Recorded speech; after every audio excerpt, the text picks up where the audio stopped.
आज हम एक्सप्लेन करने जा रहे हैं द इमेजिनरी मूवी को जो रिसेंटली रिलीज हुआ है। मूवी की शुरुआत होती है एक घर को दिखाते हुए जिसके अंदर छोटा सा सीक्रेट दरवाजा था और उस दरवाजे में एक स्माइली फेस वाला स्टिकर होता है। तभी अचानक उस दरवाजे से एक लड़की बाहर आती है। उसका नाम जेसिका होता है। वो किसी से बोल रही थी कि वो गेम फिनिश नहीं कर सकती और माफी मांगने लगती है।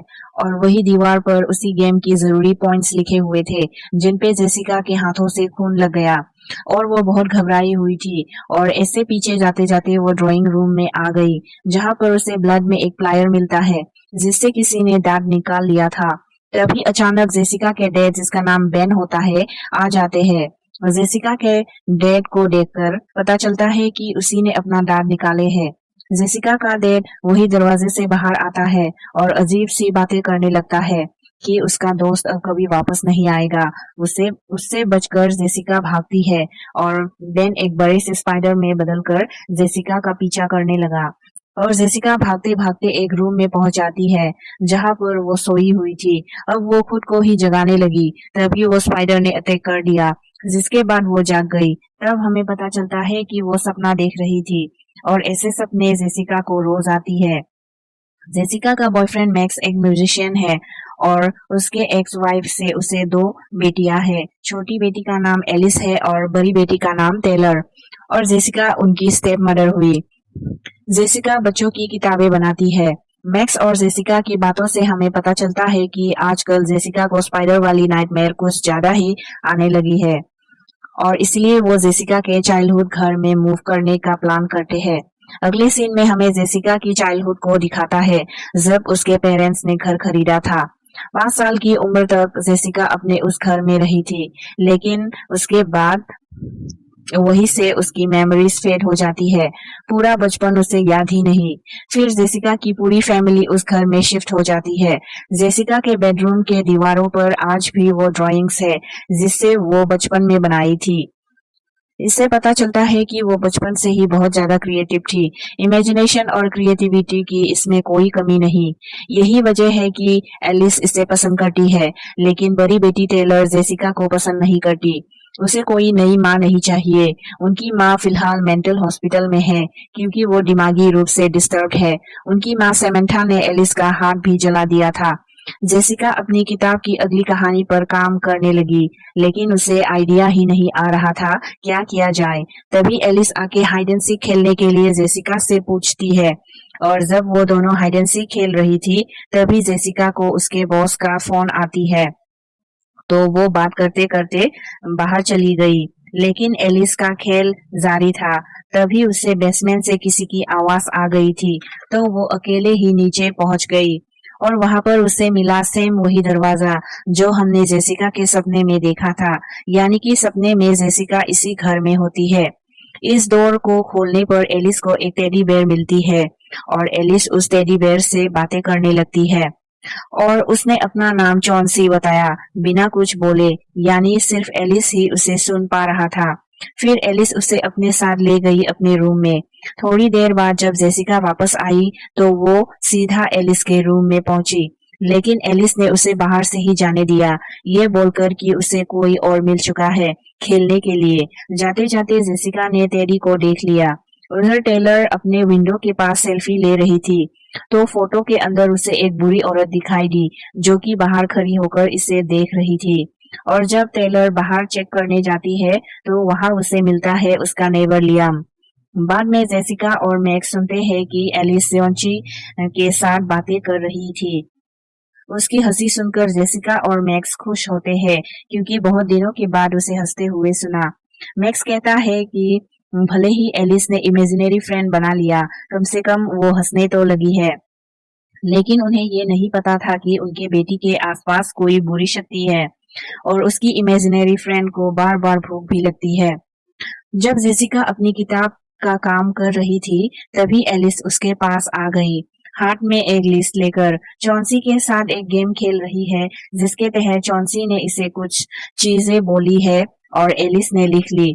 वो सारी चीजें उसने पूरी करनी होगी तभी ये गेम खत्म होगी और गेम खत्म होने के बाद चौंसी एलिस के लिए कुछ स्पेशल करेगा। लिस्ट के हिसाब से सबसे पहले एलिस को कुछ हैप्पी चाहिए, तो जेसिका ने बॉल के ऊपर स्माइली फेस बनाकर उसे दे दिया। अब उस रात जेसिका को बेसमेंट में वही बॉल मिलती है जिसमें हैप्पी की जगह सैड फेस होता है। उसके बाद जेसिका एलिस की रूम में जाती है जहां वो चॉन्सी के साथ टी पार्टी कर रही थी, लेकिन अचानक जेसिका को वहां एक और औरत दिखाई दी। वो थी एलिस की असली माँ सेमेंथा। सेमेंथा एकदम से दौड़कर जेसिका को धक्का देती है और वो बोल रही थी कि उसे अपनी बेटी को बचाना है। इस सब की वजह से पुलिस को बुलानी पड़ी, जो सेमेंथा को वापस ले गई। सेमेंथा को इस नई घर के बारे में टेलर से पता चला था। अगली सुबह एलिस जेसिका के पास पहुंची एक पेंट ब्रश लेने, क्योंकि ये भी गेम के लिस्ट में है। और उसके बाद मैक्स अपने म्यूजिक टूर पे निकल गया, यानी अब दोनों बेटियों को जेसिका को ही संभालना है। मैक्स के जाने के बाद जेसिका ग्लोरिया नाम की औरत से मिली। ये वही औरत है जो टेलर की सेल्फी वाली फोटो में आई थी। ये भी एक राइटर है। ग्लोरिया कहती है जेसिका जब 5 साल की थी तो वो भी एक इमेजिनरी फ्रेंड बनाई थी जिसके साथ जेसिका हमेशा खेलती थी। तभी बीच में एलिस आके बोलती है कि उसे भूख लगी है।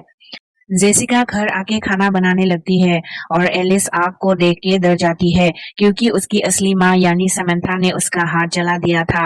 अगले सीन में जेसिका अपने पिता को विजिट करने जाती है, एलिस को टेलर की भरोसे छोड़कर। जेसिका के पिता मेंटली स्टेबल नहीं थे। जेसिका उसे अपनी बचपन की यादें दिखा रही थी, पर बेन ने उसे पहचाना ही नहीं। लास्ट में जेसिका ने बोला कि उसे घर जाना है, तभी घर का नाम सुनकर वो होश में आता है। उसने जेसिका को पहचान लिया और बोला कि वो गायब हो गई थी, पर किसी ने बेन की बातों पर यकीन नहीं किया। वो बोलता है कि सीबी से बातें करना बंद करो। ये बोलते बोलते उसने जेसिका का हाथ पकड़ लिया और नर्स को आकर उसे शांत करना पड़ा। उधर एलिस बक्स जमा कर रही थी क्योंकि ये भी लिस्ट में था, और टेलर भी अपने नेबर लियम को घर पे बुलाती है। वो अपने साथ नशे के पिल्स भी लाता है। वो टेलर को ये पिल ऑफर करता है, लेकिन टेलर मना कर देती है। तो वो दारू की बोतल उठाता है, तभी एक उसके हाथ से गिर जाता है और बोतल टूट जाती है। टेलर ने उसे टॉवल्स लाने ऊपर भेज दिया। ऊपर उसे चॉन्सी हॉन्ट करता है और चॉन्सी एक डरावना बियर बन जाता है। इससे लियाम चीखता है और टेलर वहां आ जाता है। जेसिका भी घर आ चुकी थी और वो लियाम को यहाँ पाके उसके मॉम को कंप्लेन कर देती है। फिर जेसिका ऊपर जाके देखती है कि किसी ने उसके नए किताब की ड्राइंग्स को फाड़ दिया और वो जानती है कि ये सब एलिस ने किया। जेसिका एलिस के रूम में जाती है और उससे बातें करने लगती है, पर एलिस की आवाज तो बाहर से आ रही है।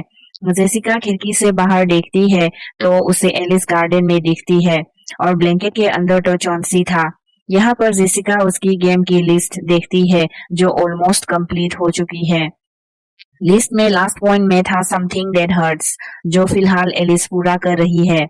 एक किल के ऊपर वो अपना हाथ पटकने वाली है और चॉन्सी की माया के वजह से किल की जगह उसे दिखाई दे रहा है फूल। वो हाथ मारने ही वाली थी, पर सही टाइम पर आके जेसिका ने उसे बचा लिया। थोड़ी चोट उसे लग गई जिस वजह से वो डर गई, और अब उसे पता चला जो कुछ चॉन्सी बोलता है वो सब अच्छा हो, ऐसा नहीं है। अगले दिन जेसिका एलिस की साइकेट्रिस्ट डॉक्टर सोटो को बुलाती है। थेरेपी सेशन में एलिस चॉन्सी के बारे में बताती है और वो चॉन्सी से बातें करती है। डॉक्टर इस राज से पर्दा हटाती है कि एलिस के पास कोई बियर है ही नहीं। वो सिर्फ एलिस और जेसिका को ही दिखाई देती है। जेसिका को तो विश्वास ही नहीं हो रहा था। वो सभी ली गई वीडियोस और फोटोज में देखने लगी। वो टेलर से भी पूछती है तो वो भी बोलती है कौन सा बियर, वो तो इमेजिनरी है। सेशन के बाद डॉक्टर जेसिका को बताती है कि एलिस ने सेशन के दौरान नेवर एवर वर्ड का जिक्र किया। यहाँ चॉन्सी एलिस का इमेजिनरी फ्रेंड था, उसे तो दिखना बनता है, लेकिन जेसिका को क्यों दिखता है? यही सवाल इसके मन में घूमने लगा। शायद बचपन का कनेक्शन होगा। ये सोचकर वो अपनी बचपन वाली ड्राइंग्स देखने लगी तो उसे अपनी ड्राइंग्स में चॉन्सी बना हुआ मिला। वो बचपन में उसे सीबी के नाम से बुलाती थी। ये जानकर टेलर और जेसिका एलिस के रूम में जाती है, लेकिन एलिस वहां नहीं थी। एलिस तो बेसमेंट में थी। जहां वो चौंसी के कहने पे दीवार को पेंट कर देती है ताकि चौंसी की दुनिया का दरवाजा खुल जाए। जब तक जेसिका और टेलर नीचे पहुंचते एलिस गायब हो चुकी थी। चौंसी उसे अपनी दुनिया में ले गया इस ब्लू डोर के जरिए और टेलर इन सब का दोष जेसिका को देती है। बाद में टेलर को ग्लोरिया मिलती है और उसे घर ले जाकर सारी कहानी समझा देती है और ग्लोरिया कहती है कि जब जेसिका छोटी थी वो भी ऐसे ही बातें किया करती थी कि उसका दोस्त उसे अपनी दुनिया में ले जाएगा और उसके बाद ग्लोरिया अपनी पूरी लाइफ इसी काम में लगा दी ताकि वो उन इमेजिनरी दुनिया के बारे में जान सके। वो बताती है कि वो दूसरी दुनिया की भटकती हुई आत्माएं होती है जो इन इमेजिनरी फ्रेंड के रूप में बच्चों को अपने जाल में फंसाते हैं। ये सारी आत्माएं बुरी नहीं होती, कुछ आत्माएं वक्त के साथ साथ बच्चों को छोड़ देती है और वो आत्माएं बच्चों की इमेजिनेशन पर पालती है। लेकिन अगर इन आत्माओं का कनेक्शन अचानक इन बच्चों से टूट जाता है तो उन्हें गुस्सा आता है और वो बुरा बन जाता है और उसकी भूख बढ़ती रहती है। और जेसिका के साथ वही हुआ जिस वजह से चौंसी सालों से उसकी इंतजार में था। दूसरी तरफ जेसिका अपने बचपन वाले कमरे में जाती है। उसे वहां वही सारे पॉइंट्स और रूल्स दिखाई दिए जैसे चौंसी ने एलिस को करने को कहा था। यानी चौंसी जेसिका के साथ भी वही खेल खेल रहा था। जेसिका को भी चौंसी ने अपने साथ ले गया था। तभी टेलर ग्लोरिया के साथ वापस आ गई। अब इन्हें उस ब्लू डोर के अंदर जाके एलिस को वापस लाना है।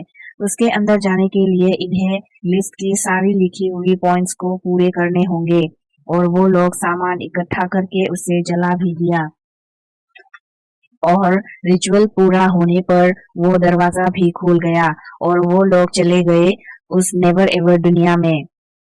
और डोर बंद ना हो जाए इसलिए वो डोर में सीजर फंसा देता है। इमेजिनेशन और क्रिएटिविटी की दुनिया थी जहां पर बच्चों की आवाजें गूंज रही थी। ग्लोरिया यहाँ आके बहुत खुश थी क्योंकि उसकी लाइफ की ड्रीम पूरी हो गई।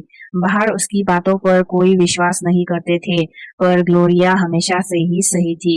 वो लोग एलिस को ढूंढना शुरू करते हैं। जेसिका को वहां अपनी बनाई हुई ड्राइंग्स दिखाई दी। उसे हटाने पर जेसिका का पास दिखाई देने लगा। वो देखती है कि बचपन में चौंसी उसे फंसाकर नेवर एवर में लाया था। तब इसके डैड ने इसे बचाया था वही सारे पॉइंट्स पूरे करके। जेसिका तो सही सलामत वापस आ गया था लेकिन दरवाजा बंद करते टाइम उसके डैड ने चौंसी की आंखों में देख लिया था। वो एक साथ बहुत सारे बच्चों की इमेजिनेशन उसके सामने आ गई थी जिससे इसके दिमाग झेल नहीं पाया और वो मेंटली अनस्टेबल हो गया था और तब से उसकी आंखें वाइट है। जेसिका अपनी पास्ट को जानकर बहुत इमोशनल होती है। वहाँ ग्लोरिया दरवाजे से सीजर हटा देती है। वो बोलती है कि ऐसा करने को उसे एक साया ने बोला है और ग्लोरिया भी उसी दुनिया में रहना चाहती है क्योंकि उसकी हिसाब से वहाँ वो लोग हमेशा खुश रहेंगे। लेकिन तभी चौंसी ग्लोरिया पे हमला कर देता है और मार देता है। इसके बाद जेसिका और टेलर एलिस को ढूंढ लेता है और दिखते हैं कि एलिस यहाँ खुश है क्योंकि उसकी सारी इच्छा पूरी हो रही थी। वहां पर उसकी माँ सेमेंथा भी थी जो कि रियल नहीं थी। वहां जेसिका सारी ब्लू चीजें कलेक्ट करके उसने वॉल पर दरवाजा बना दिया और फिर एलिस भी उनके साथ हो गई जो कि सेमेंथा यानी चौंसी को पसंद नहीं आया। जेसिका ने दोनों बेटियों को वापस भेज दिया लेकिन खुद फंस गई।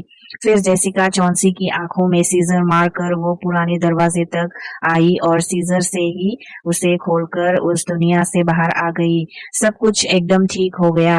अगले सीन में जेसिका पूरे फैमिली के साथ अपने पिता से मिलने जाती है लेकिन वहां जब उसने एलिस का हाथ देखा तो उस पे जलने का निशान नहीं थे।